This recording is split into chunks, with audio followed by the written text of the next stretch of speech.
Assalamualaikum warahmatullahi wabarakatuh. Alhamdulillah. Wassalatu wassalamu ala rasulillah wa ala alihi wa sahbihi wa man walah wa ba'du. Faya ibadallah, usi nafsi wa iyyakum bitaqwallahi faqad fazal muttaqun.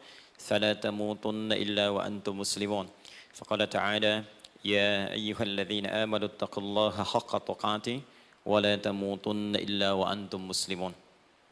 Saudara-saudariku hadirin sekalian, terkhusus barangkali seluruh dari stakeholder PT Pertamina EP, khususnya Pak Nanang Abdul Manaf, sahabat kami. Beliau sempat bersama di Libya dulu, 3 tahun terakhir tidak berjumpa. Alhamdulillah, semoga beliau dan jajaran semuanya disehatkan oleh Allah Subhanahu wa taala. Pak Alfian, Pak Khalid, ya, dan seluruhnya dan hadirin sekalian tanpa kecuali, saya bermohon pada Allah Subhanahu wa taala semoga kita senantiasa dirahmati, diberkahi dan dimudahkan oleh Allah Subhanahu wa taala. Alhamdulillah, kita baru saja menunaikan salat zuhur berjamaah. Semoga salat kita diterima oleh Allah Subhanahu wa taala. Ada 2 hal yang paling penting tentang salat ini yang ditekankan dalam Al-Qur'an. Pertama, kenapa salat begitu penting ditunaikan? Karena ia akan menjadi pembeda antara Khalik dengan makhluk. Jadi kalau kita ingin bedakan Tuhan dengan hamba, maka di antara titik penting perbedaannya, kata Allah langsung itu terletak pada aspek ibadah, khususnya salat. Karena itu ketika Nabi Musa alaihi salam berkenan kemudian langsung diperintahkan oleh Allah sehingga disebut dengan kalimullah yang diajak bicara dan diperkenalkan tentang esensi ketuhanan Allah, maka disebutkan perintah langsung oleh Allah untuk menyembahnya dalam bentuk salat. Al-Quran surah ke-20 Taha ayat ke-14. Kata Allah, innani anallahu la ilaha illa ana fa'budni wa aqimis salata li dzikri. Ya Musa, tidak ada Tuhan kata Allah selain saya. Ya, maka jika engkau telah tahu saya Tuhan, bedanya Tuhan dengan makhluk, fa'budni, maka kewajiban engkau sebagai makhluk menyembah saya. Bagaimana caranya ya Allah, kata Musa? Kata Allah, wa aqimis salata, rahmatullah. Wa aqimis salata lidzikri. Maka cara menyembahku itu adalah dengan salat. Karena itu semua nabi dan rasul, bahkan sebelum Nabi Muhammad SAW diperintahkan oleh Allah untuk mengajak umatnya seluruhnya untuk salat. Ya, Nabi Isa alaihissalam salat. Anda buka Quran surah 19 Maryam ayat 31 sampai 33. Nabi Ismail alaihissalam, ya kakeknya Nabi ke-29, salat. Bahkan meminta keluarganya salat. Quran surah ke-19 ayat 55. Wa kana ya'muru ahlahu bis salat. Nabi Zakaria, saudaranya Imran, salat. Quran surah ketiga, ya, ayat ke-38 sampai dengan 39. Ayat 39-nya tegas mengatakan, fanadathu malaika wa huwa qa'imun yusalli fil mihrab. Jadi kalau kita urutkan dari Nabi Muhammad SAW sampai Nabi Adam alaihissalam, semua menunaikan salat kepada Allah Subhanahu wa taala. Ya, Muhammad bin Abdullah bin Abdul Muttalib bin Hashim bin Abdul Manaf bin Qusay bin Murrah bin Kilab bin Ka'ab bin Ghalib bin Fihir bin Malik bin Nadar bin Kinana bin Khuzaimah bin Mudrikah bin Ilyas bin Nizar bin Mudar bin Ma'ad bin Adnan bin Addi bin Adri bin Muqawwam bin Nagur bin Tarikh bin Ya'rub bin Yasjub bin Nabit bin Ismail alaihissalam bin Ibrahim alaihissalam bin Azar atau bin Nahur bin Abir bin Kinan bin Arfakhshad bin Sam bin Nuh alaihissalam bin Mihlail Matushala bin Kinan bin Anwas bin Thith bin Adam alaihissalam. Dari Nabi Muhammad SAW sampai Nabi Adam semua salat. Coba ulangi. Nanti dalil singkatnya dari Quran surah keempat ayat 163, paling kiri sebelah atas di mushaf. Inna auhayna ilaika kama auhayna ila Nuhin wan nabiyyin min ba'di. Muhammad, apa yang kami telah wahyukan kepadamu sudah pernah pula kami sampaikan kepada Nuh alaihissalam dan nabi-nabi setelahnya. Kenapa tidak disebutkan Adam sebelumnya? Karena Adam itu nabi bukan rasul. Nabi diberikan risalah untuk pribadi dan kalangan dekatnya, rasul diberikan risalah tugas untuk mengajak umat. Kenapa Nabi Adam bukan rasul? Karena zaman Nabi Adam belum ada umat. Siapa yang mau diajak? Ya? Ini bagian pertama. Jadi kalau kita hari ini masih mendapat kesempatan sholat, alhamdulillah, ini artinya sampai hari ini kita masih benar-benar manusia. Kan kalau ada orang yang kemudian tidak mau beribadah apalagi sholat, terkhusus ketika dia beriman, maka penting dipertanyakan, masihkah ada iman dalam dirinya? Karena itu kata Allah dalam Al-Quran, surah ke-8 ayat yang kedua, aku akan perdengarkan namaku, sehingga ketika disebutkan itu, kita bisa menguji adakah getaran iman dalam jiwa kita. Quran surah 8 Al-Anfal ayat kedua.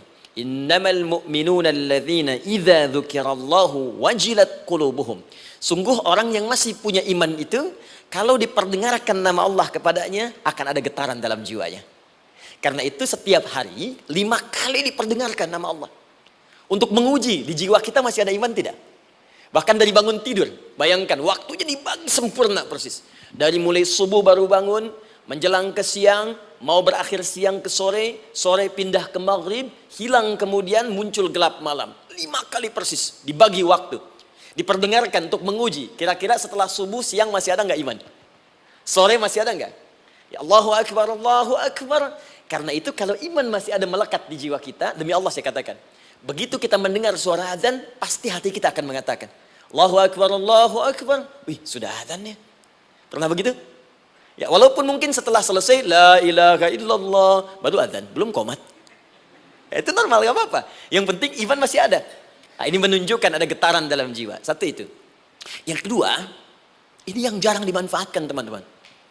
Jadi seringkali sholat dimaknai pada ibadah formal bagian pertama saja. Adapun yang keduanya, ini yang jarang digali. Padahal sekali saja dalam sehari, itu 5 kali Allah menunggu kita.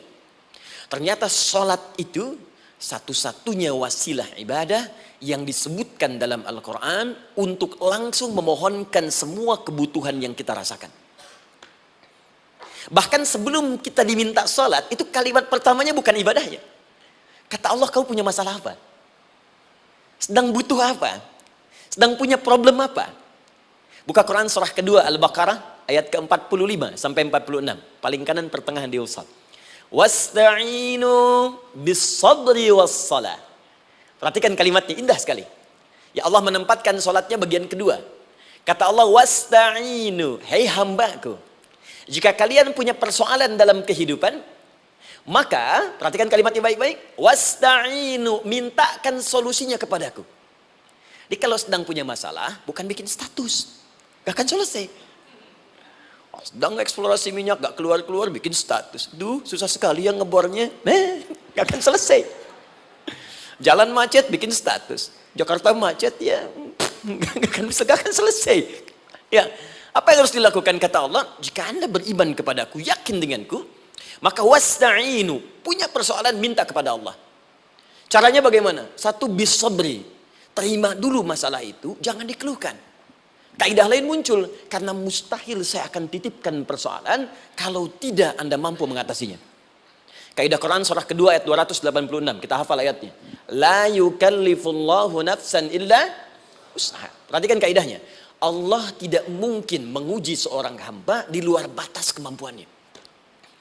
Jadi kalau kita sedang punya ujian di rumah kah, pekerjaan kah, kehidupan sosial kah, sebesar apapun ujian itu kata Allah, memang karena Anda yang sanggup. Kalau nggak sanggup gak akan diuji. Di ujian itu berbanding lurus dengan kemampuan. Mustahil seorang hamba diuji di luar batas kemampuannya. Jadi kalau Anda sekarang pun sedang punya masalah sebesar apapun, kata Allah, memang cuma kamu yang sanggup, yang lain tidak. Maka jangan mengeluh. Jangan Anda katakan, ya Allah, why me? Kenapa saya? Kata Allah, why not? Memang kamu yang mampu. Yang lain tidak. Nah, ketika Anda bisa menerima itu dengan sabar, baru datang kalimat kedua. Wassalah. Kemudian datang tunaikan sholat dan mintakan solusi kepadaku lewat sholat. Ya, sedikit ya. Lihat sini. Saya berikan sedikit uraian Al-Quran. Saya boleh menulis sini? Boleh ya? Ibu, maaf, agak jauh. Ibu kelihatan ini? Oh, belum saya tulis, bagaimana bisa kelihatan? Luar biasa. Cuma di Pertamina belum ditulis udah kelihatan. Maaf, lihat sini. Wasta'inu. Baik, ya. Saya ingin sedikit sekali. Ini redaksi Quran itu indah sekali diksinya. Wasta'inu. Lihat sini. Kata Allah, jika Anda punya persoalan dalam hidup, maka mintakan solusi. Terima dulu masalahnya dengan sabar, karena kita dipercaya oleh Allah. Gini, cara memahaminya. Allah aja percaya dengan kita. Masa kita nggak percaya diri? Allah yakin dengan kita, kita mampu. Masa kita nggak yakin? Terima dengan sabar. Kemudian wassalah, mintakan solusinya lewat salat. Kata perintahnya dibuka dengan kalimat wasta'inu. Kalau kita ingin rubah kata perintah ini, fi'il amr, ingin dirubah ke dalam bentuk permohonan, minta, maka rubah kalimatnya menjadi nasta'in. Lihat, nasta'in. Baik. Wasta'inu, kata Allah, kalian punya persoalan, ayo minta solusi padaku. Terus kita pengen minta, ya Allah, kami ingin minta. Maka dalam bahasa Arab, kalau kita ingin merubah kalimat ini ke dalam bentuk permintaan, kita katakan nasta'in. Saya tanya pada Anda, pernah nggak dalam sholat kita mengucapkan kalimat nasta'in? Ada? Masih ingat? Baik, apa kalimatnya? Iyyaka na'budu wa iyyaka nasta'in. Perhatikan, iyyaka na'budu wa iyyaka nasta'in. Iyyaka na'budu, iyyaka, ya Allah, Engkau perintahkan aku untuk ibadah. Maka sekarang aku ibadah, sholat. Hanya kepadamu saja. Kan kata Allah, kamu sholat. Terus kita katakan, iyyaka na'budu. Sekarang kami sholat, ya Allah. Nama lain sholat itu ibadah. Kalau kita ibadah, na'budu. Dari mana tahunya nama lain sholat ibadah? Quran surah ke-20 ayat ke-14. Fa'budni wa aqimis sholata li dzikri. Ibadah kepadaku, caranya sholat. Maka saat sholat kita katakan, iyyaka na'budu. Ya Allah, Engkau perintahkan aku untuk ibadah. Sekarang aku ibadah. Wa iyyaka nasta'in. Dan sekarang aku sedang punya persoalan, ya Allah. Aku punya masalah. Aku punya problem. Dan aku yakin hanya Engkau yang pasti akan menyelesaikannya. Ketika Anda mengatakan, iyyaka nasta'in, perhatikan hadis qudsinya. Hadisnya qudsi. Ya. Al-Imam Al-Bukhari meriwayatkan, Imam Muslim meriwayatkan, An-Nasai meriwayatkan dari sahabat Abu Hurairah radhiyallahu taala anhu. Ada lagi yang dari sahabatnya Anas bin Malik. Perhatikan kalimatnya. Idza qala al-'abdu iyyaka na'budu wa iyyaka nasta'in, jika hambaku dalam salatnya benar membacanya, benar dari awal salatnya sampai dengan kalimat iyyaka na'budu wa iyyaka nasta'in, ya Allah, sekarang aku ibadah kepadamu dan sekarang aku punya persoalan. Aku mohonkan solusinya darimu. Kata Allah, hadza baini wa baina 'abdi. Ini perjanjian antara aku dengan hambaku. Wali 'abdi. Hadisnya qudsi. Wali 'abdi. Kalau hambaku benar salatnya sampai kalimat ini, masa'alah. Apapun yang dia minta sekarang, aku akan kabulkan. Aku akan kabulkan. Pertanyaan saya, berapa di antara kita yang sholat sampai detik ini ribuan kali ruku dan sujud yang memanfaatkan momentum ini untuk memohon? Siapa di antara kita yang ketika sholat memohon kepada Allah solusi? Jangan-jangan selama ini sholat itu hanya menjadi formalitas saja. Takbir, ruku, sujud, salam, selesai. Takbir, ruku, sujud, salam, selesai. Padahal Allah sudah menunggu hambaku, kamu itu punya masalah apa? Makanya setiap waktu dibagi 5 supaya hidup kita ringan. Subuh ke zuhur punya masalah, zuhur salat. Begitu kita mohon, tuntas masalah itu. Zuhur ke asar punya persoalan, asar salat. Dijawab oleh Allah, tuntas persoalan itu. Karena itu semua nabi dan rasul, bahkan orang soleh, ketika punya persoalan dalam hidupnya, even itu hanya menulis karya ilmiah, maka mereka akan memulai dengan salat dan minta kepada Allah Subhanahu wa taala. Teman-teman kenal Nabi Zakaria? Bagus. Baik, di sana belum tulis sudah kelihatan. Sini kenal Nabi Zakaria, alhamdulillah. Tapi nggak apa-apa. Saya ke Sukabumi, Pak. Ada yang kenal Fir'aun. Kenal Fir'aun, kenal, bagus. Tapi Sukabumi hubun dunia, suka itu hubun, bumi itu dunia. Baik. Teman-teman, Nabi Zakaria itu diuji oleh Allah. Maaf, belum punya keturunan. Dan semua nabi punya ujian. Jadi jangankan kita, nabi aja yang jelas surganya punya ujian. Ya, Anda pernah sakit, Nabi Ayub sakitnya lebih parah dari kita. Ya, Anda di keluarga belum ada keturunan, Nabi Zakaria pernah lebih daripada kita. Sampai rambutnya memutih, fisiknya sudah letih, dan menurut medis, maaf sekali, istrinya divonis tidak mungkin punya keturunan, monofus dan mandul, mustahil. Secara klinis gak mungkin, secara medis tidak mungkin. Maka Allah tunjukkan satu isyarat yang sangat luar biasa. Jika Anda mendapati situasi makhluk mengatakan ini mustahil dan sudah angkat tangan, ini tanda pertama dari Allah, langsung tinggalkan pendapat manusia, langsung memohon kepada Allah. Maka turunlah beritanya di Quran surah ketiga Ali Imran ayat 38 sampai 39. Paling kanan sebelah atas di mushaf. Sekarang perhatikan kalimatnya, saya mau sambungkan dengan Al-Fatihah tadi. Hunalika da'a Zakaria rabbah. Di mihrabnya Nabi Zakaria salat bermohon kepada Allah. Qala rabbi habli min ladunka dzurriyyatan thayyibah. Kemudian ia berdoa, Rabbi habli, ya Allah yang maha memberi tanpa batas. Ini adab pertama, kalau teman-teman mau berdoa, sebut nama Allah sesuai dengan hajat kebutuhan kita. Itu yang disebut dengan Al-Asma'ul Husna. Di Asma'ul Husna itu bukan nama-nama indah yang sekedar dihafal, bukan. Tapi nama yang diberikan oleh Allah sesuai dengan kebutuhan hidup kita. Dalilnya Quran surah ke-17 ayat 110. Ya, paling kanan sebelah atas di mushaf, ke pertengahan. Ya, kata Allah, Qulid Allah. Jika Anda punya persoalan, sebut nama Allah. Allah Awir Rahman atau Ar-Rahman. Ayyamma tad'u, tapi kalau Anda ingin spesifik meminta, falahul asmaul husna. Pilih nama Allah, ia punya nama-nama yang indah sesuai kebutuhan kita. Jadi kalau teman-teman misalnya minta kelancaran rezeki, sebut ya Allah ya Razzaq. Anak mau ujian, ya Allah ya Al-Alim. Di proyek misalnya ada hambatan, ada gangguan, ya Allah ya Al-Jabbar ya Al-Malik. Ingin mudah mengatasi ujian, ya Allah ya Sabar. Minta. Ya, jangan semuanya disebutkan, nanti jadi beban. Ya, Allahumma ya Rahman ya Malik ya Kudus ya Sabar, gitu kan? Yang tadinya nggak punya masalah jadi punya masalah, gitu kan? Pilih salah satu. Nah, jika Anda ingin memohon pada satu hal yang mustahil menurut manusia, maka minta dengan menyebut nama Allah yang memberi tanpa batas, mustahil di dalamnya. Nama Allah tersebut namanya Wahhab. Wahhab. Ya Allah, ya Wahhab. Al-Wahhab. Kalau kita rubah dalam bentuk permintaan, maka singkat kalimatnya dengan hab. Hab. Untuk sendiri habli, untuk banyakkan hablana. Rabbana hablana min azwajina wa dzurriyyatina qurrata a'yun. Nabi Zakaria minta karena sendiri yang mengalami situasi itu, maka beliau katakan, Rabbi habli. Ya Allah, habli min ladunka. Ya Allah yang tak punya batas dalam pemberian. Mereka mengatakan aku tak akan punya keturunan. Mereka mengatakan mustahil aku punya anak. Dan aku yakin kau memberi batas tanpa memberikan pemberian tanpa batas. Aku mohon darimu saja. Darimu saja. Dzurriyyatan thayyibah, keturunan-keturunan terbaik. Innaka sami'ud du'a. Engkau pasti mendengar doa saya. Kalau pada yang maha memohon saja, maha mendengar saja tidak mengabulkan, lantas kepada siapa lagi aku mesti minta? Tapi poinnya bukan itu. Poinnya adalah ini disampaikan oleh Nabi Zakaria dalam keadaan sedang sholat. Masih berdiri dalam sholatnya. Dalam bahasa Arab berdiri disebut dengan qaimun, qaim, berdiri. Sedang sholat disebut dengan yusolli. Perhatikan ayat 39-nya.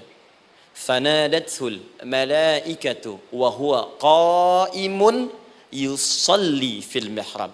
Maka seketika ketika doanya selesai dipanjatkan, sholatnya belum selesai. Doanya selesai dipanjatkan, seketika datang malaikat menyampaikan, kamu dapat kabar gembira, Anda akan punya anak, bahkan namanya langsung diberikan oleh Allah, Yahya, artinya hidup. Yang mustahil menurut manusia, lahir dari rahim seorang perempuan yang divonis monopos dan mandul, kata Allah, bagiku yang gak ada yang mustahil. Jadi dan hidup dia. Kapan itu terjadi? Masih sholat dan belum selesai dalam sholatnya, dalam keadaan berdiri. Sekarang saya tanya Anda, kita membaca iyyaka na'budu wa iyyaka nasta'in dalam keadaan ruku atau sujud? Sujud, berdiri. Berdiri teman-teman. Betul kan? Dalam keadaan berdiri saat baca Al-Fatihah. Iyyaka na'budu wa saat kita mengatakan wa iyyaka nasta'in, Allah balik bertanya, apa yang kamu butuhkan? Nabi Zakaria itu sholat dulu baru minta. Kita umat Nabi Muhammad karena keutamaan nabinya sebelum sholat dah ditunggu. Butuh apa? Mau minta apa? Karena itu saya ingin katakan, ayo manfaatkan momentum sholat ini. Jangan sekedar kita kemudian tunaikan formalitas, tapi kita tidak mendapatkan keuntungannya. Ayo, semuanya. Dari mulai takbir sudah ada doa. Ruku ada doa. Bahkan sujud kita bisa perbanyak dalam bahasa hati kita untuk memohon kepada Allah Subhanahu Wa Taala. Jelas sampai di sini? Baik. Mudah-mudahan insya Allah doa kita dikabulkan oleh Allah Subhanahu Wa Taala. Ini baru mukaddimah, kita belum mulai. Ini pengantar. Tema kita hari ini tentang Al-Quran. Dan mudah-mudahan kita diberikan insya Allah kelancaran untuk bahasan kita. Dan topik ini insya Allah akan memberikan banyak manfaat dari apa yang kita kerjakan dalam keseharian kita. Saya mohon izin untuk melambatkan bacaan, karena tadi hanya mengantarkan saja. Teman-teman, kenapa mesti Al-Quran? Apa esensi Al-Quran? Dan kenapa Al-Quran diwahyukan pada Nabi Muhammad SAW? Apakah khusus untuk sekedar dibaca? Atau ada satu nilai yang sangat penting yang justru itu mengandung nilai mukjizat yang paling dalam dari Al-Quran?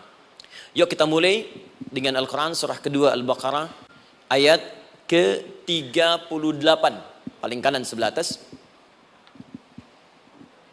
Disambungkan dengan Quran surah kedua ayat 185.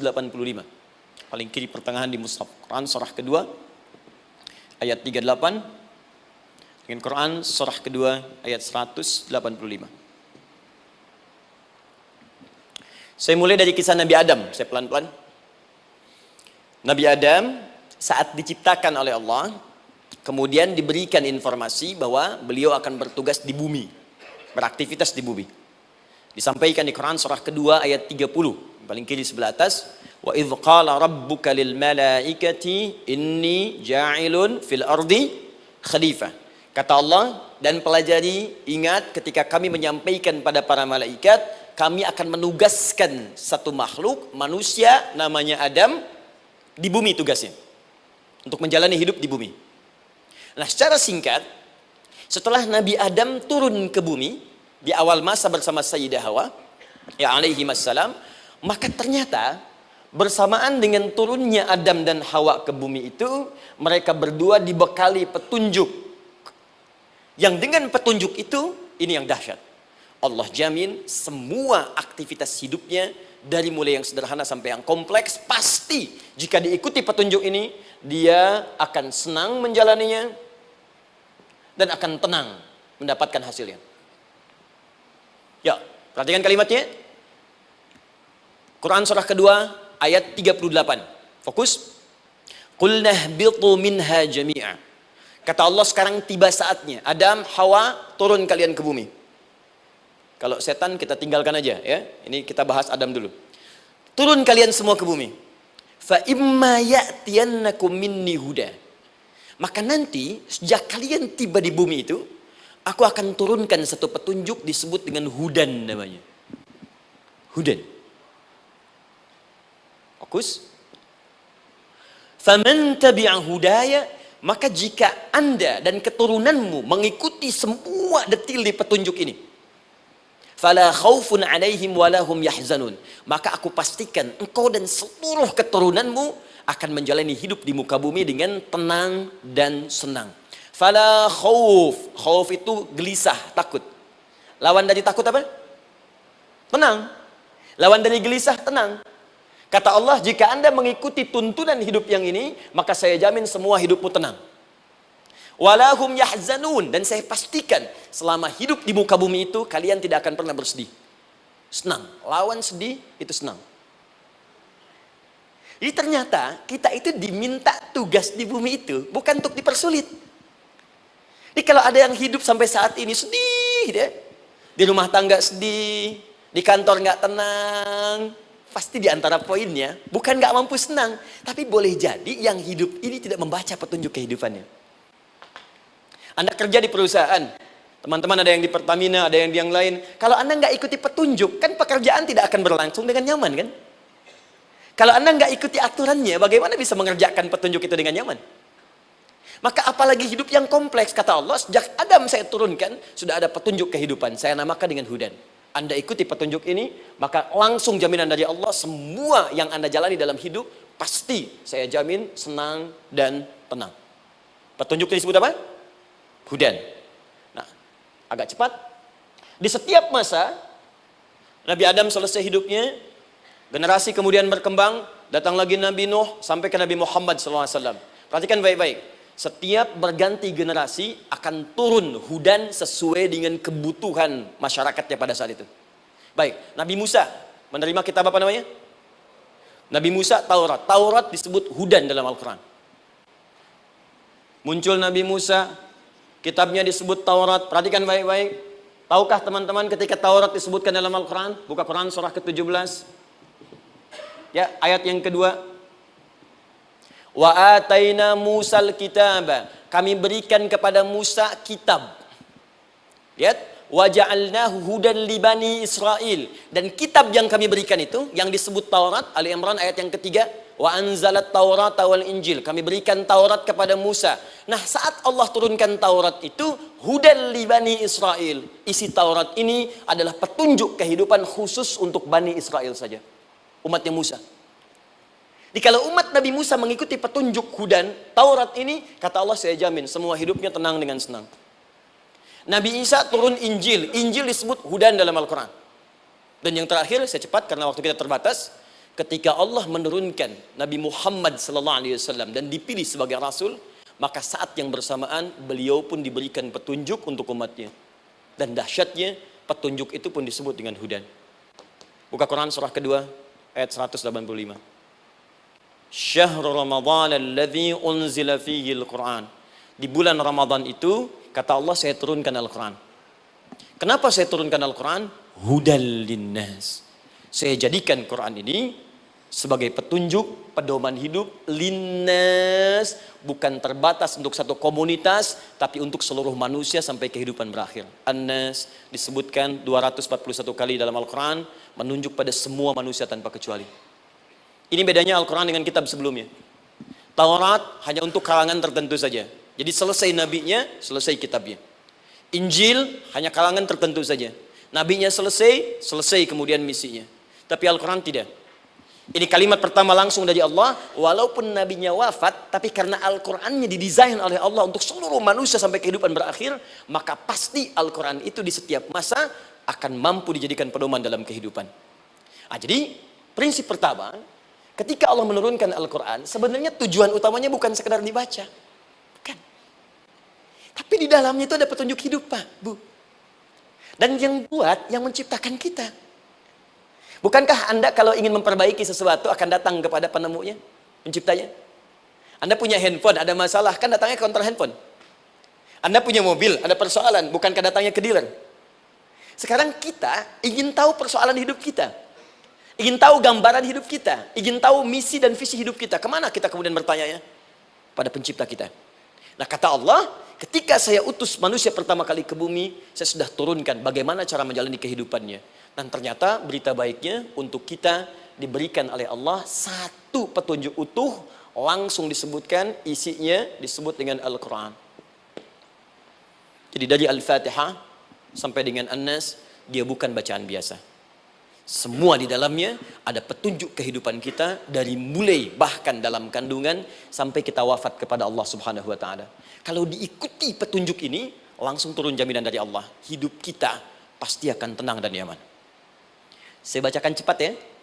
Tapi nggak usah ditulis, nanti kalau teman-teman agak terlambat mengikutinya, Anda buka kembali rekamannya, Anda boleh runtutkan kembali. Saya baca cepat saja, dan ini insya Allah Anda hanya akan temukan dalam Al-Quran. Nanti saya berikan rahasia di akhir sebelum kita akhiri. Yuk, satu, Anda silahkan bandingkan dengan buku manapun, referensi manapun, Anda hanya akan temukan dalam Al-Quran. Dari sejak sebelum lahir, bagi perempuan yang tengah mengandung, langsung Allah berikan tuntunan bagaimana agar kandungan itu berjalan dengan sehat, nyaman, dan mudah ke persalinan. Quran surah ke-7 ayat 189.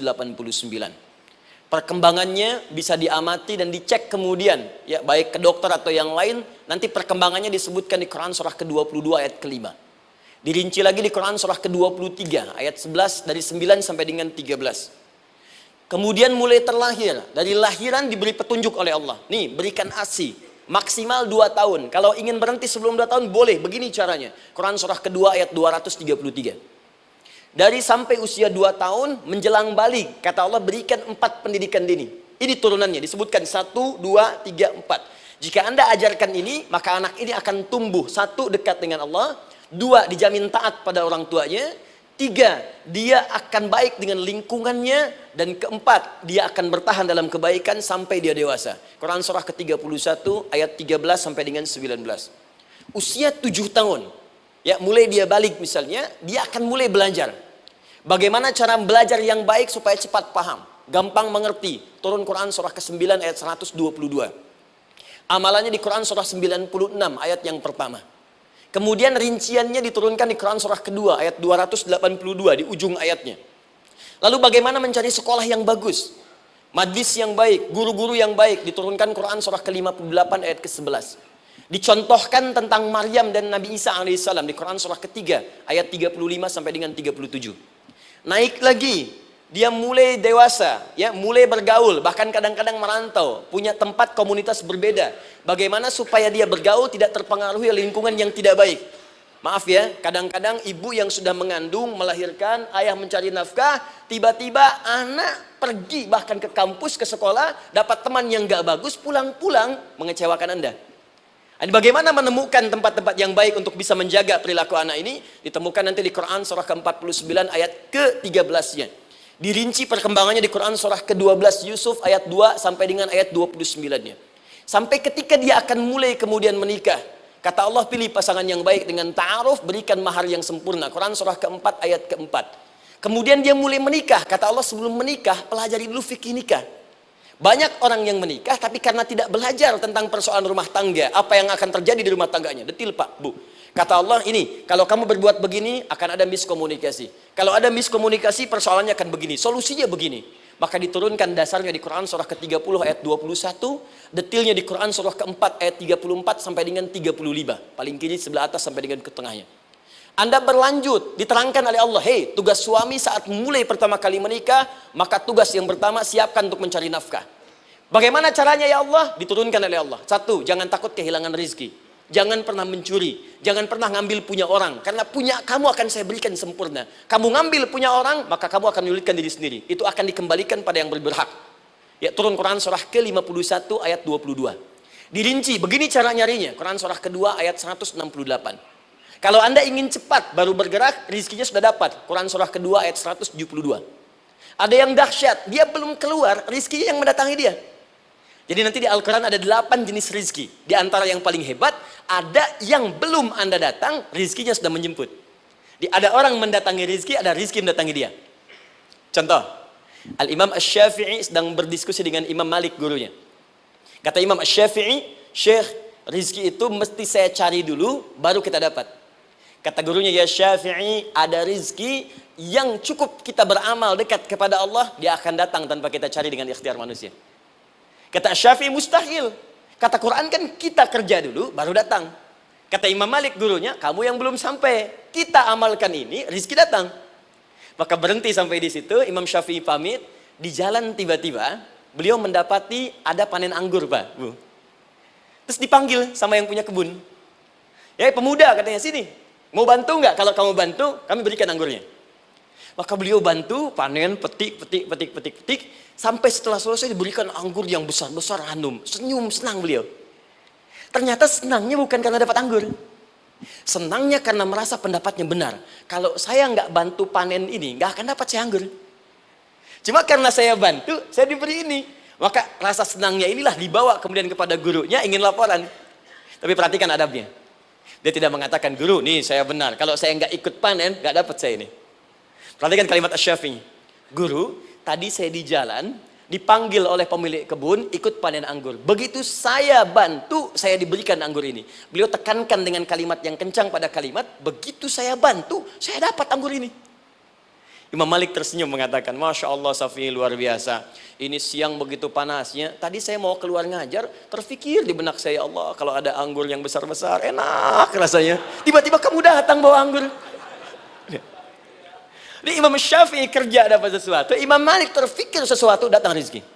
Itu ada di Quran surah ke-7, teman-teman, ayat ke-96, paling kanan sebelah atas di mushafnya. Baik, teruskan dulu.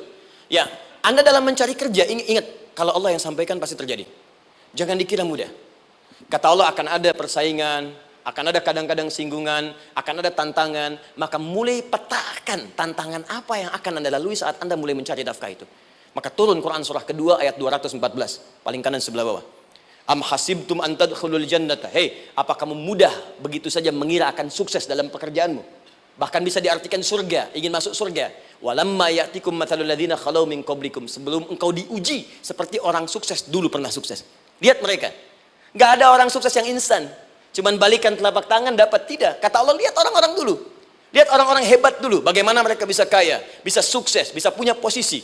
Masat umul ba'sa, petakan olehmu tantangan apa yang akan dihadapi saat engkau bekerja itu. Satu, kata Allah ba'sun, ada yang ringan. Ya, ba's. Ba'sa, jamak dari kata ba'sun. Dua, dara. Dia sudah menengah, jamak dari kata durun. Tiga, zilzal. Ini yang paling tinggi puncaknya. Jadi kalau Anda sudah mendapatkan ini, yakinlah. Berarti Anda akan mendapatkan posisi yang tinggi. Karena mustahil orang besar diuji dengan ujian yang kecil. Zilzal. Ini bagian ketiga. Ba'sa, ba'sun. Mulai. Kira-kira tantangan-tantangan ringan apa saja yang akan Anda hadapi? Ya, kalau saya contohkan misalnya dengan contoh yang lain singkat. Anda mau ke masjid, ingin konsisten, mulai hijrah, ingin dekat dengan Allah. Tiba-tiba yang tadinya nggak mau ke masjid, mulai ke masjid, diuji dengan hujan. Hujan kecil, rintik-rintik, shower. Begitu hujan, orang Arab mengatakan kalau hujannya bisa lewat tanpa payung pun, orang Arab mengatakan la ba'sa. La ba'sa ini ringan. Orang kita sambungin, labas. Dari bahasa Arab, lewat. Nah, jadi kalau Anda mau berangkat nih, siap bekerja, siap hadapi tantangan. Baru mau lewat hujan kecil, berarti itu tantangan kecil kita lewati. Macet, petakan, cari jalan yang kemudian sempurna, jalan yang kosong, buka Google-nya, buka Waze-nya, buka map-nya, cari. Jadi kalau pada yang kecil aja belum kita lewati, bagaimana mendapatkan yang besar? Anda mau ke masjid, dikasih hujan kecil, mau berangkat gak jadi. Papa, kenapa gak jadi? Hujan mah, kan ada payung, takut riak. Tuh. Setelah itu darwa, maaf, tantangan fisik. Kadang-kadang mulai ke fisik, mulai mengganggu. Ya, maaf, dirincikan kemudian oleh Al-Quran. Turun Quran surah ke-21, ayat 87 sampai 88, kisah Nabi Yunus alaihissalam. Yunus beraktivitas, bekerja, bukan berarti nggak ada tantangan.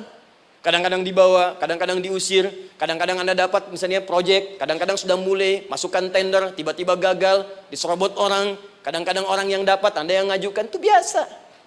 Kata Allah itu biasa, bukan cuma Anda, yang lain pun ada. Bukankah Allah ajarkan kisah Sayyidah Hajar alaihissalam dengan Ismail? Bukankah bolak-balik naik Safa Marwah? Kadang di atas, kadang di bawah, kadang lihat peluang, sampai Marwah ternyata bukan air. Terkadang Anda yang bekerja, tim yang lain yang mendapatkan, karena kerja keras Anda, bisa jadi terjadi. Bukankah yang kerja keras Hajar, yang dapat Ismail? Mungkin Anda yang konsep, yang dapat minyaknya orang lain. Mungkin Anda yang kerja, kan yang suksesnya teman Anda, gak ada masalah. Dan itu kemudian akan bermanfaat bagi Anda. Tidak mungkin setiap keringat yang keluar dari diri kita mustahil, kecuali akan melahirkan manfaat yang kembali pada diri kita. Tantangan. Tapi yang paling dahsyat, ini yang gak ditemukan. Di sebagian referensi yang kita baca. Ketika Allah menjelaskan semua tahapan-tahapan tantangan ini, sampai ke puncaknya zilzal. Zilzal itu kalau bahasa sekarang gempa. Ada ujian yang menggoncang hati kita. Ketika Anda kerjakan, ya Allah, tantangannya dahsyat. Kenapa mesti saya, ya Allah? Kau nggak selesai-selesai, ya Allah. Itu wajar, teman-teman. Itu biasa. Kata Allah, orang dulu saja mengatakan, mata nasrullah, kapan ini selesai? Berbahagialah kalau teman-teman sudah mendapatkan tantangan puncak yang paling tinggi ini. Ini artinya, Allah sedang mempersiapkan Anda menjadi orang besar di kemudian hari. Dan cara mengatasinya, diturunkan Quran, surah ketiga, ayat 142. Paling kiri sebelah atas. Perhatikan dahsyatnya. Yang pertama diterangkan tantangannya, yang kedua dijelaskan cara mengatasinya. Saya mau berhenti sampai di titik ini, nanti saya terangkan cara berinteraksi dengan Al-Quran. Ya, perhatikan baik-baik. Kata Allah, jika kelak engkau sudah bisa memetakan tantangan ini, maka siapkan solusi untuk mengatasinya. Ayatnya dibuka dengan kalimat yang sama persis. Saya pernah sampaikan teori ini di dua perusahaan besar di Indonesia. Yang pertama, ada salah satu perusahaan, karena ini direkam saya nggak sebutkan perusahaannya, perusahaan otomotif besar, sedang turun gratis, kemudian juga ada inflasi yang tinggi. Terus saya terangkan teori Quran. Dia praktekkan berhasil, Pak. Padahal saat itu saya presentasi di depan non-muslim. Non-muslim. Sales-salesnya se-Indonesia dikumpulkan, saya bedah tentang ini. Dan mereka berhasil. Sampai sekarang naik lagi. Yang kedua sama, ini direkturnya juga non-muslim. Tapi nggak apa-apa, kita diskusi. Dan mau mendengar teori ini. Dan praktekkan, naik. Ya, dulu di satu perusahaan minyak juga. Sedang turun, karyawan semua dikumpulkan, lalu kita bahas tentang ini, kita terangkan. Yang ini yang paling menarik dari Al-Quran. Kalimatnya sama persis, Quran surah ketiga, ayat 142. Am hasibtum an tadkhulul jannata. Apa Anda duga, akan begitu mudah mendapatkan kesuksesan dalam hidup. Tolong fokus baik-baik. Jangan selalu mengartikan jannah dengan surga. Karena asal kata jannah itu artinya kesuksesan, kebahagiaan yang belum tampak. Surga, kenapa disebut dengan jannah? Karena itu puncak kebahagiaan kita yang belum nampak sekarang. Saya kasih rahasia ya. Ini di antara kita saja nih. Kalau ada kata jim dengan nun di depannya, itu pasti tidak nampak, tersembunyi. Apapun tambahannya. Ya, misal, jin kenapa disebut dengan jin? Karena memang ketika diciptakan, dia tidak tampak, tersembunyi. Lawannya ins, karena itu kita disebut ins, karena saat lahir kita tampak. 18 kali disebutkan dalam Al-Quran. Ya ma'syaral jinni wal ins, wa ma khalaqtul jinna wal ins. Jadi jin disebut jin karena memang fitrahnya tersembunyi, gak nampak. Jadi kalau ada jin melakukan penampakan, itu jin sedang kena masalah. Sedang keluar dari fitrah. Sama dengan manusia, harusnya tampak. Jadi kalau ada manusia yang senang sembunyi-sembunyi, dia sama dengan, bukan saya yang bilang, sedang punya masalah. Ke kantor, sembunyi-sembunyi, hati-hati Pak Alfian tuh. Biasa ada pintu depan, masuk pintu belakang. Suami di rumah, buka WA, sembunyi-sembunyi. Bu, hati-hati tuh. Pulang lewat pintu belakang, berarti sedang punya persoalan dalam hidup. Setiap ada jim dengan nun, pasti tersembunyi. Ibu punya janin, rahim, dalam rahim ada janin. Kenapa disebut dengan janin? Jim, nun, ya, nun. Karena sosok itu belum nampak dalam pandangan kita. Nanti kalau sudah lahir, baru tampak. Jannah, kenapa disebut jannah? Karena belum tampak dalam pandangan kita, nanti kelihatan. Karena itu dalam Al-Quran, kata jannah itu tidak dikhususkan dengan surga. Tidak dikhususkan dengan surga. Kadang-kadang menunjuk aspek kesuksesan yang belum tampak. Anda mau ngubur minyak, minyaknya belum tampak, belum kelihatan. Anda mau kerja, ya hasilnya kan belum tampak, baru ikhtiar sekarang.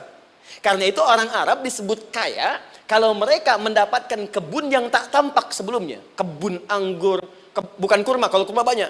Kebun anggur, ada apel, ada jeruk, sampingnya ada sungai-sungai, disebut dengan jannah.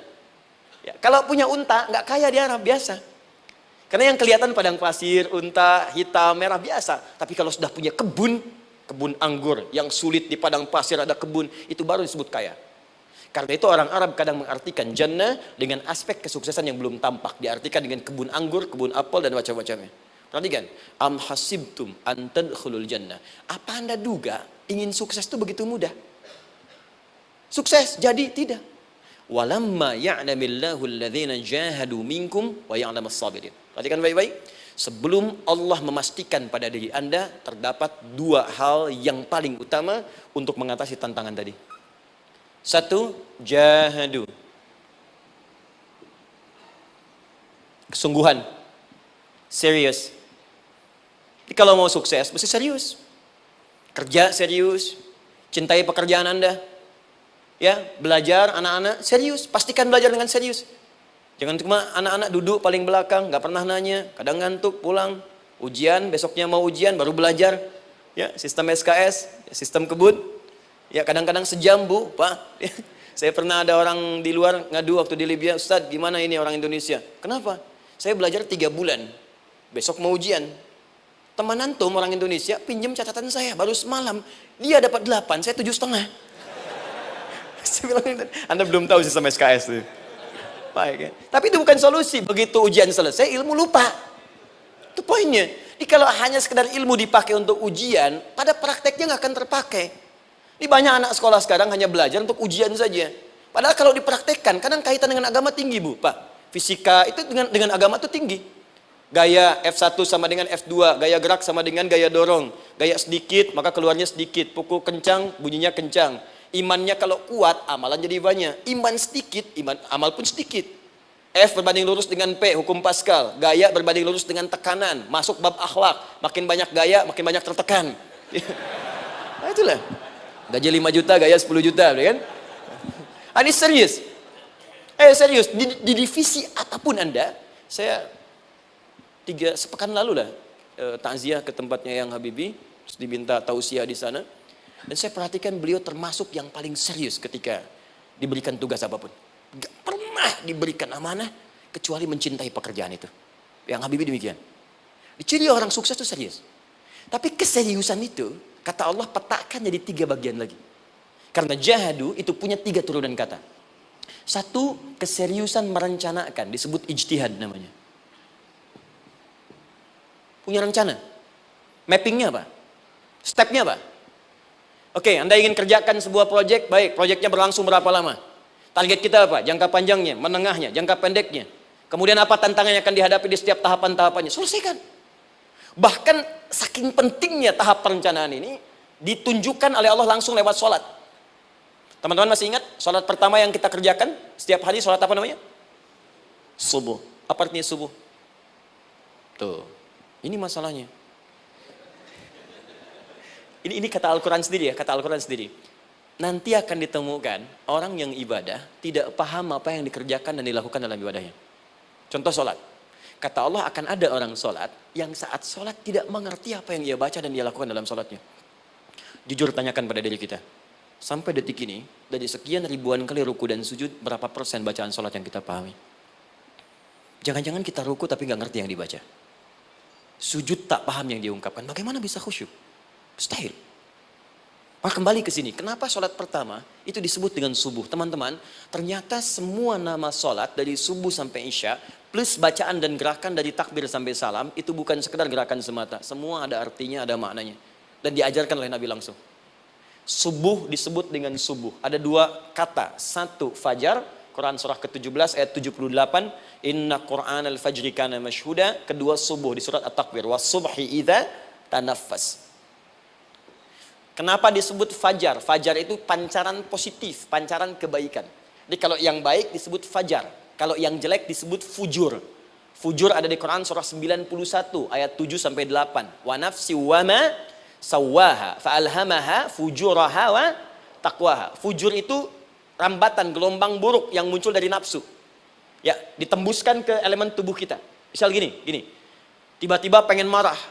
Ya, di tubuh kita mengatakan melotot, maka ini ada pancaran di hati kita nyambung kemudian ke mata. Ini rambatan dari sini ke mata disebut fujur namanya.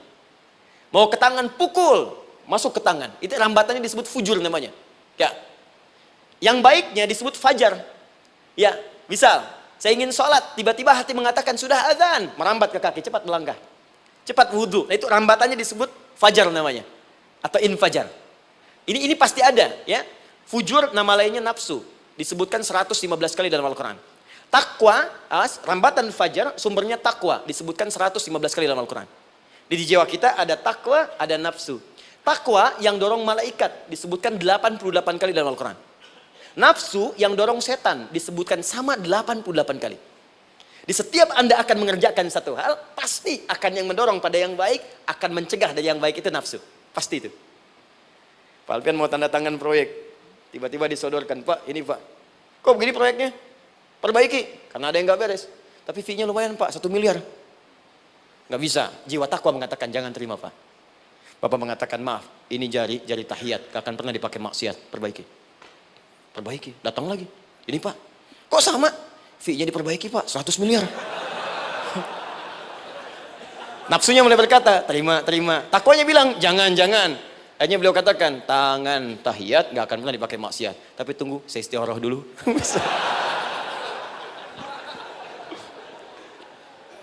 Nah, waktunya, ini salatnya disebut fajar. Kenapa disebut fajar? Karena saat kita tidur, terus dengar suara azan, Allahu Akbar, maka memancar dari iman kita, rambatan untuk merespon suara itu. Bangun kita untuk menunaikan salat.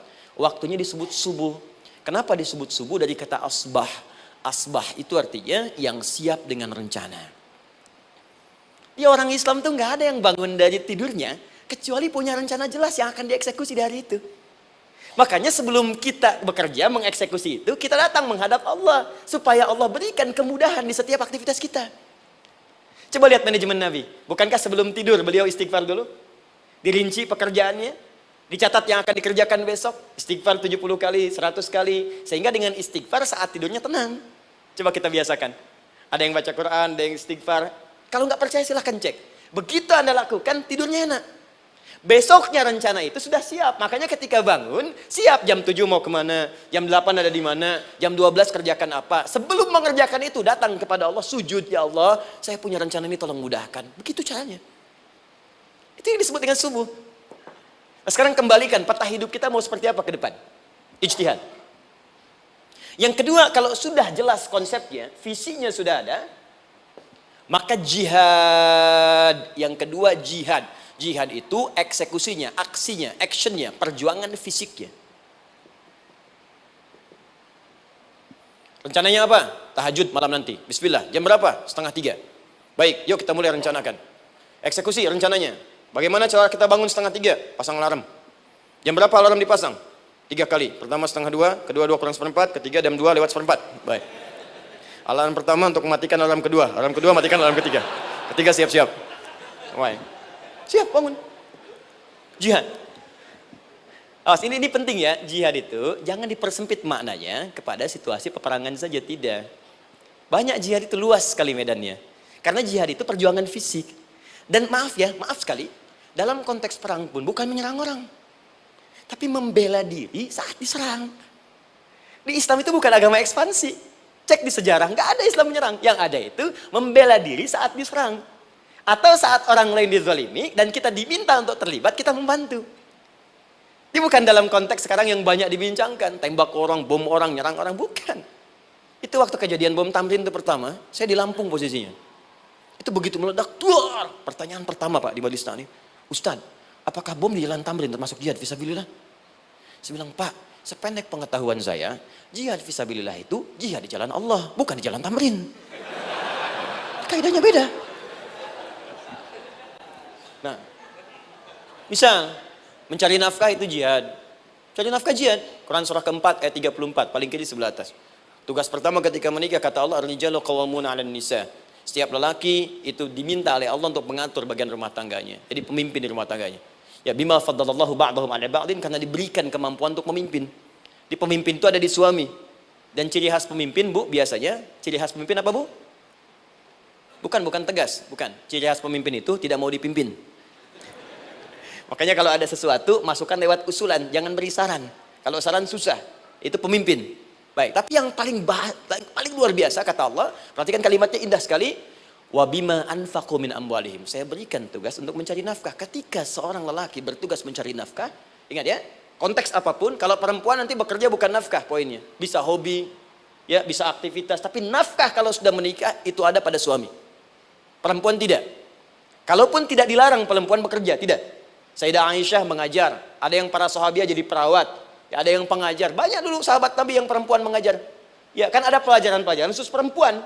Ya ada bagian perawat, ada dokter. Ini kan yang ngandung perempuan, masa yang periksa laki-laki? Ya, ada bagian perempuan tertentu, itu silahkan bekerja boleh. Tapi nafkah laki-laki. Begitu lelaki meniatkan pekerjaannya karena Allah untuk mencari nafkah, itu setiap langkahnya jihad fisabilillah. Wafat, syahid. Maaf ya, apakah selama Anda bekerja sudah diniatkan ibadah? Jangan-jangan cuma kerja aja. Kalau cuma kerja, apa bedanya Anda dengan yang belum beriman? Anda wafat juga. Kerja di gedung yang sama. Berangkat menemukan kemacetan yang sama. Apa bedanya iman kita dengan yang lain? Satu. Kita pasti wafat. Pasti pulang. Dan kita nggak bisa pilih. Ya, nggak bisa pilih. Antum bisa duluan, saya belakangan mungkin. Atau ditukar, saya belakangan, Anda duluan mungkin. Atau memang saya bisa duluan. Ya, duluan menyolati Anda. Oke, paham ya? Jadi ibu di rumah jihad, Bu. Pada anak, perawat, mengandung itu sudah jihad. Jadi kalau wafat dalam proses saya melahirkan atau sedang mengandung itu syahid. Itu jelas nggak ada perbedaan pendapat. Anak-anak yang sekolah niatkan ibadah, Bu, Pak. Mohon maaf ya, mesti ada bedanya. Iman kita di rumah, mesti itu terpancar kepada anak-anak. Ajarkan mereka sekolah yang baik. Pilih sekolah yang mengajarkan sholat, mengajarkan baca Quran. Sekarang banyak kok. Fisikanya bagus, Qurannya bagus. Kimianya bagus, sholatnya juga bagus. Cari, kalau bisa dunianya bagus, akhirat bagus, kenapa hanya pilih dunia saja? Siapkan, itu jihad. Terakhir, tidak mudah mengeksekusi ini, pasti ada tantangan yang ketiga, namanya mujahadah. Mujahadah. Tantangan mengatasi gejolak jiwa. Kadang-kadang malas, capek, ya belum eksekusi dilakukan, sudah berdebat pada yang tidak penting, sehingga tidak menghasilkan kesimpulan. ragu-ragu, khawatir, maka atasi semua itu. Turun Quran surah kedua ayat 216. Kutiba alaikumul qitalu wa huwa kurhul lakum. Kalau engkau sedang tidak nyaman, maka perangi ketidaknyamanan itu jika engkau ingin mendapatkan kesuksesan yang telah engkau cita-citakan. Asa an takrahu syai'an fa huwa khairul lakum. Boleh jadi apa yang engkau tidak rasakan sekarang, engkau rasakan gak enak, gak nyaman, di balik itu Allah sedang siapkan sesuatu yang lebih baik untukmu. Wa asa an tuhibbu syai'an fa huwa syarrul lakum. Mungkin yang engkau harap-harap sekarang boleh jadi itu belum baik untukmu sekarang. Allahu ya'lamu wa antum la ta'lamun, karena Allah lebih tahu masa depan, engkau pikiranmu pendek sampai di sini saja. Maka teman-teman sekalian, kembalikan lagi, tidak pernah Anda akan temukan dalam Al-Qur'an kecuali bimbingan hidup yang semuanya nyata. Silahkan cek. Itu baru pekerjaan, belum ibu di rumah, ibu capek merawat anak, kadang mengeluh, kadang nangis. Turun Quran surah ke-17 ayat 23. Kadang-kadang ada beda pendapat dengan suami, Quran surah ke-4 ayat 34 sampai 35. Masalah kondangan saja Pak, bisa beda pendapat. Ya. Ya Pak, kan ada family gathering malam, Mama pakai baju apa ya? Hijau apa yang biru? Masya Allah, kata Anda biru bagus mah. Kata Mama kayaknya hijau deh Pak. Tuh. Nanya tapi udah punya jawaban. Ya, bagus kalau dipakai, begitu keluar kuning. Naik lagi, Anda udah 40 tahun, anak masih ada, turun Quran surah ke-46 ayat 15. Kemudian naik lagi sampai Anda sepuh, sampai kembali ke keadaan tidak normal seperti anak-anak lagi, Quran surah ke-22 ayat ke-5. Sampai ada amalan, kalau Anda jangan kira Anda akan hidup selamanya, Anda pasti wafat. Quran surah ke-3 ayat 185. Bahkan diajarkan kalau wafatnya ingin enak, begini caranya. Pelajari Pak, jangan cuma dunia, kita akan meninggal. Ini ada di Quran, kalau pengen meninggalnya enak, begini caranya. Ya kalau nggak percaya silahkan amalkan, nanti kita akan lihat di akhir. Ya.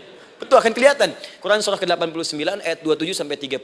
Kalau kalian nggak pelajari ini, silahkan kata Allah, saya berikan yang ini yang kedua sambil dipukulin malaikat. Quran surah ke-8 ayat ke-50. Sampai di alam kubur dijelaskan, kalau nanti Anda wafat, Anda pindah ke alam kubur, kalau ingin dikuburnya terang, nyaman, banyak rezekinya, lakukan amalan Quran surah ke-3 ayat 169 sampai 172. Tapi kalau Anda abai, Anda akan seperti Firaun dulu. Setiap pagi sampai petang ditampakkan neraka. Quran surah ke-40 teman-teman sekalian disampaikan oleh Allah langsung ya, dari ayat 45 sampai 46 ya. Sampai terjadi kiamat disampaikan Quran surah ke-75. Sampai dihisab, ada yang masuk surga tanpa hisab, Quran surah ke-2 ayat 25. Ada yang masuk neraka tanpa hisab. Ada. Kan yang kita tahu surga aja, masuk neraka tanpa hisab ada. Quran surah 18 ayat 99 sampai dengan 100. Sampai disebutkan surga yang paling indah nomor 1 bersama Nabi dan orang-orang soleh. Jadi kalau Anda masuk sini, tetangga Anda semua Nabi. Ya, depannya Nabi Ibrahim, belakangnya Nabi Musa misalnya, samping kiri Nabi Yusuf, ya, samping kanan Nabi Muhammad SAW. Itu cuma 3 golongan, orang soleh, para syuhada, orang-orang jujur dalam kehidupan dunianya. Jadi kalau Anda jadi pekerja yang jujur, taat kepada Allah, Anda berpotensi masuk surga bersama semua Nabi dan Rasul yang pernah diutus. Ya. Baik, itu ada di Quran surah ke-4 ayat ke-69. Ada yang kedua di taman surga, Quran surah ke-51 ayat 15 sampai dengan 18. Ada yang surga seluas langit dan bumi, Quran surah ke-3 ayat 133 sampai 134. Ada yang neraka yang biasa, ya, sebiasa-biasa nerakanya kebakar juga. Quran surah 4 ayat 56. Tingkat paling tinggi neraka jahanam untuk 2 golongan, munafik, ingat, munafik dan kafir. Jadi kalau Anda pun muslim, jauhi perbuatan munafik. Karena munafik akan mengantarkan langsung ke dalam neraka jahanam. Quran surah ke-4 ayat 140. Mana yang tidak ada? Mana yang nggak ada di Quran? Semua ada. Bisnis ada, ya, birokrasi ada, diplomasi ada, mengajar ada, ilmu ada.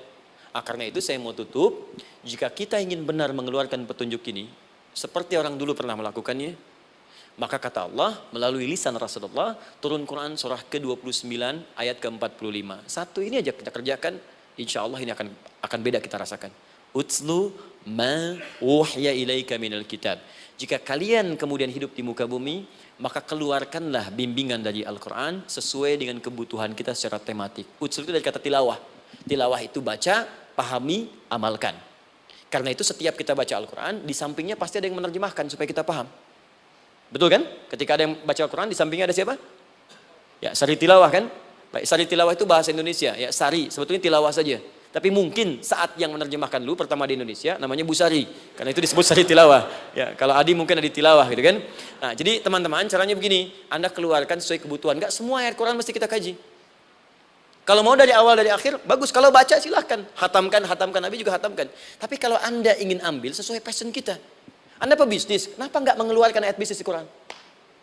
Teman-teman yang diperminyakan, keluarkan ayat-ayatnya ada. Quran surah At-Tur, surah 52 itu, keluarkan. Ya, wal bahrul masjur, Dan jika Anda akan melakukan eksplorasi di laut, carilah laut yang punya nih kualifikasi begini, yang di bawahnya ada endapan tanah yang melahirkan api, kata Allah tuh. Itu potensial ada minyaknya. Kalau yang kerja di batu bara, turun Quran surah Fatir, surah 35 ayat 27 sampai 29. Ini jenisnya. Ada yang kelihatan dari jauh, ada yang harus digali, ada yang kelihatan dari jauhnya kelihatan hijau, ada kelihatan menghitam. Disebutkan langsung. Ada. Jadi kenapa nggak Anda turunkan dalam bentuk-bentuk tematik yang itu bagian kita? Ada yang pokok, ada yang spesifik. Yang pokok tentang sholat, karena semua orang sholat. Tentang ayah. Anda jadi ayah berapa tahun? Kenapa nggak dikeluarkan di Quran ayat-ayat tentang ayah? Kenapa nggak dikeluarkan di Quran ayat-ayat tentang ibu? Jangan jauh-jauh dulu bicaranya. Tentang belajar. Nah, nanti eksekusinya kalau mau cepat buka kitabnya Al-Imam Al-Bukhari. Ada kitab hadis, saya akhiri, yang dikarang oleh Al-Imam Al-Bukhari dan sangat populer.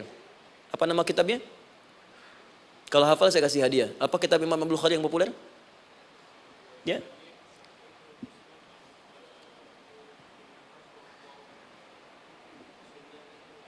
Baik, Anda saya kasih hadiah umrah. Baik. Insyaallah. Januari awal, insyaallah ada yang kami hadiahkan umrah dari atlet peraih Asian Games. Ya, Anda boleh ikut nanti. Ya, ada juga saya senang saya cinta dengan bangsa ini. Jadi ada peraih Asian Games medali emas yang kemarin, itu akan kita berangkatkan umrah semua peraih medali emasnya. Nanti gelombang pertamanya bulan Januari. Ya 2020 nanti sekitar 3 bulan lagi, insyaallah Anda nanti akan mengikuti. Ada juga nanti dari kalangan Polri, ada TNI juga yang akan ikut dan saya sertakan. Baik. Al-Jami As-Sahih Al-Musnad Al-Mukhtasar min umuri Rasulillah sallallahu alaihi wasallam wa sunanihi wa ayyami. Itu namanya. Ayo ulangi. Disingkat Sahih Al-Bukhari. Kenapa saya bacakan lengkap? Bukan karena singkatannya, tapi banyak orang sekarang baca buku, baca kitab hanya langsung ke isinya. Padahal setiap ulama ketika menuliskan judul kitabnya, itu pasti ada petunjuk di dalamnya. Kata Imam Al-Bukhari, Al-Jami As-Sahih. Kitab ini saya buat sebagai petunjuk umum miniatur kehidupan Nabi yang bisa kita ambil hikmahnya sekarang. Jadi kalau kita pengen tahu bimbingan Nabi di masa lalu, supaya kita terapkan sekarang, buka kitab saya ini. Semuanya mustad bersambung kepada Nabi. Sahih saya pastikan, saya teliti satu-satu. Al-Mukhtasar, saya persingkat gak bertele-tele. Nah ini poinnya. Min umuri Rasulullah SAW wa sunani wa ayyamihi. Ini semua pekerjaan Nabi selama 24 jam. Secara singkat saya tutup dibagi 97 pembahasan. Setiap 97 pembahasan, satu babnya itu berisi bimbingan hadis-hadis Nabi. Di situ ada bab tentang bisnis, kitabut tijarah. Bab tentang ilmu, kitabul ilmi. Bab bahkan tentang sakit, kalau pengen cepat sembuh apa? Kitabul marid. Bab tentang pemerintahan, kitabul imarah. Bab tentang penguatan iman, supaya naik gak turun-turun, kitabul iman. Anda tinggal pilih profesi apa, cari Sahih Al-Bukhari, harganya murah. Maaf, dibandingkan pulsa Anda pun masih murah kitab Al-Bukhari. Ya, beli 4 jilid cuma 350.000 yang bahasa Arab saja. Ya, kalau mau terjemahan, cari terjemahannya. Ya, dapatkan itu, keluarkan babnya sesuai profesi kita. Itu ketika dibuka kitab ini, yang pertama muncul ayat Quran dulu. Ini ayatnya, ini hadisnya. Ini ayatnya, ini hadisnya. Teman-teman gak usah baca semuanya, keluarkan passion Anda apa, di situ belajar. Sebulan saya belajar ini, besok saya pindah lagi. Sebulan topik ini, besok ke topik yang lain lagi. Saya kira insya Allah kalau itu kita terapkan dengan baik, maka Al-Quran akan hidup dalam seluruh aktivitas kita dan mudah-mudahan keberkahan akan diturunkan oleh Allah Subhanahu Wa Taala. Ya, tidak cukup dengan amin, mulai dulu. Ya, mulai dulu, petakan dulu, eksekusi dulu. Saya kira itu yang saya sampaikan. Anda punya hak dan kewajiban, hak Anda sudah dapatkan dan kewajiban kita semua untuk kembali beraktivitas. Saya mengucapkan terima kasih atas undangan dari pihak Pertamina untuk Anda seluruhnya. Saya ingin tanya, kalau jamaah di sini ada berapa kurang lebih? Kurang lebih yang rutin 500 ada 550. Baik, nanti saya hadiahkan mushaf sebanyak 550. Ya, dan itu nanti setiap ada kajian atau zuhur salat Anda bisa baca di sini, baca mushafnya. Kemudian yang kedua, saya nanti berikan buku untuk bacaan. Ya, itu buku yang saya berikan insyaallah tentang manusia. Jangan-jangan selama ini kita jadi manusia, kita tidak tahu mau kemana kita. Ya, itu saya keluarkan dari Al-Quran langsung, seperti apa Allah menerangkan tentang kemanusiaan kita. Saya juga hadiahkan sejumlah yang sama, 550. Nanti satu orang bisa mendapatkan satu-satu. Dan terakhir barangkali, mau hafal Quran? Oh mau, baik. Alhamdulillah. Alhamdulillah. Saya berikan mushafnya yang spesial. Nanti kita mulai dengan 10 juz dulu ya. Nanti saya berikan At-Taisir yang 10 juz. itu ada mudah untuk bisa menghafal Quran, mulai dari 10 juz dulu, nanti bisa disempurnakan. Saya berikan 550 Quran khusus untuk dijadikan sebagai hafalan. Nanti cara menghafalnya bisa dibuka saja di YouTube, nanti di situ ada cara kami menjelaskan. Dan bulan depan kita ada karantina akbar, jadi menghafal Quran dalam 30 hari. Alhamdulillah angkatan pertama sudah selesai, ada yang hafal 24 hari, 23 hari, 30 juz, bukan juz 30 ya. Ada yang 30 hari. Ya, ada juga. Sekarang sedang gelombang kedua. Mudah-mudahan di Pertamina ini juga insya Allah dalam proses bekerja ada juga yang menghafal dan hafal Quran insya Allah ya. Saya kira itu, nanti pulang dari sini dikabari. Kalau ada mobil disiapkan, kalau tidak ada kami juga coba antarkan. Nanti kami siapkan dan mudah-mudahan bisa bermanfaat untuk teman-teman. Kalau ada yang bisa saya lakukan untuk bersinergi di sini, untuk membuat teman-teman lebih dekat dengan Allah, sampaikan, dan saya dengan senang hati. Ya, saya datang sendiri, tulis sendiri, terangin sendiri, ngapus sendiri, gitu kan. Terus juga berikan apa yang Anda butuhkan. Kalau dengan semua itu Anda belum juga dekat dengan Allah, ya saya harus bagaimana lagi, gitu kan. Baik. Kita berdoa, mudah-mudahan doa kita dikabulkan Allah. Ada 3 cara berdoa. Pertama, cukup dengan hamdalah kalau singkat. Kedua, kalau ada perselisihan, kifaratul majlis. Dan yang ketiga, kadang Nabi berdoa, sahabat mengikuti dalam momentum yang khusus. Saya ingin menggabungkan ketiganya. Mudah-mudahan dengan itu keberkahan diberikan luas kepada kita semua. Alhamdulillahi Rabbil Alamin, hamdan syakirin, hamdan na'imin, hamdan yuwafi ni'amahu wa yukafi mazida. Ya Rabbana lakal hamdu wa lakal syukru kama yanbaghi li jalali wajhikal karim wa li 'azimi sultanik. Allahumma salli wa sallim wa barik ala rasulikal karim nabiyyikal amin sayyidina Muhammadin wa ala alihi wa sahbihi ajma'in. Allahumma rabbana la tada' lana fi maqamina hadha wa fi kulli maqamin dhanban illa ghafartah. Ya Allah, kami mohon jika ada satupun di antara kami saat ini yang hadir membawa ya Allah dosa-dosa dalam dirinya, jangan biarkan yang meninggalkan tempat ini kecuali Engkau telah ampuni segala dosa-dosanya. Wala hamman illa farajtah. Ya Allah, jika ada di antara kami yang tengah hadir saat ini ada kegelisahan dalam jiwanya, maka mohon jangan biarkan yang meninggalkan tempat ini kecuali Engkau telah tenangkan keadaan hatinya. Allahumma wala asran illa yassartah. Ya Allah, jika ada di antara kami yang tengah mengalami kesulitan baik di pekerjaannya, kehidupan rumah tangganya, maka dengan keikhlasan amalnya ya Allah angkat dan ringankan segala kesulitannya. Allahumma wala maridan illa syafaitah. Jika ada di antara kami yang tengah Engkau uji dengan penyakit seberat apapun, maka mohon angkat dan sembuhkan segala penyakitnya. Allahumma yassir lana umurana wa la tu'assir alaina. Ya Allah, mudahkan semua urusan kami, jangan berikan kadar ujian yang tidak kami sanggup mengatasinya ya arhamar rahimin. Allahumma alif baina qulubina, ati anfusana taqwaha wa zakki anta khairu man zakkaha anta waliyuha wa maulaha. Ya Allah, mohon lembutkan hati kami untuk saling bersaudara dalam kebaikan. Jauhkan kami dari perpecahan ya Allah, dan bersihkan jiwa kami agar kami bersih keadaan jiwa untuk bisa beramal dalam kebaikan dengan mendapatkan ridhamu. Allahumma rabbana atina fid dunya hasanah wa fil akhirati hasanah wa qina adzabannar. Ya Allah, kami mohon anugerahkan segala kebaikan di muka bumi ini yang mampu kami raih, dan berikan kami segala kemuliaan di akhirat yang mampu kami dapatkan, dan mohon jauhkan kami dari segala ya Allah murka dan neraka-Mu. Allahumma barik lana ya Allah fi ailatina wa fi amalina ya Allah wa fi kulli ya Allah hayatina. Ya Allah, kami mohon anugerahkan keberkahan dalam kehidupan keluarga kami, di kantor, di pekerjaan kami, dan seluruh tahapan kehidupan yang akan kami lalui. Bi fadlika subhana rabbika rabbil izzati amma yasifun wa salamun alal mursalin. Subhanakallahumma wa bihamdika asyhadu an la ilaha illa anta nastaghfiruka wa natubu ilaik wa akhiru da'wana alhamdulillahi rabbil alamin. Thumma assalamu alaikum warahmatullahi wabarakatuh.